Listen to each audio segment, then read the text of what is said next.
গতকাল এমএলএ হোস্টেলে যে আক্রমণের ঘটনা ঘটেছিল, একেবারে এমএলএ হোস্টেলের এক বিধায়ক, পিঁপড়ামথার বিধায়কের সাথে যে আক্রমণের ঘটনা, সেই ঘটনার সিসিটিভি ফুটেজ প্রকাশ্যে এলো। সেই সিসিটিভি ফুটেজ আপনারা দেখতে পাচ্ছেন, যেখানে একেবারে স্পষ্ট দেখা যাচ্ছে বিধায়কের দরজার সামনেই গুটি কয়েক ছেলে কিন্তু সেখানে দাঁড়িয়েছিল এবং সেখানে একেবারে স্পষ্টত দেখা যাচ্ছে প্রাক্তন উপমুখ্যমন্ত্রী জিষ্ণু দেববর্মনের ছেলে প্রতীক দেববর্মনও কিন্তু সেখানে ছিলেন এবং তার সঙ্গে আরো বেশ কয়েকজন যুবক ছিল, যেটা পিঁপড়ামথার তরফে অভিযোগ করা হচ্ছিল বারবার যে কিছু মদ্যপ ছেলেরা সেখানে এসেছিলেন এবং তারা কিন্তু এই উচ্ছৃঙ্খলতা করেন এবং পিঁপড়ামথার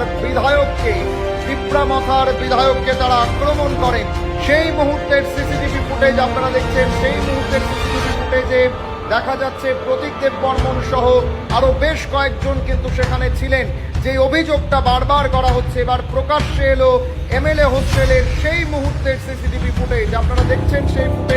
সেই ফুটেজে কিন্তু সবটাই একেবারে এখন প্রকাশ্যে।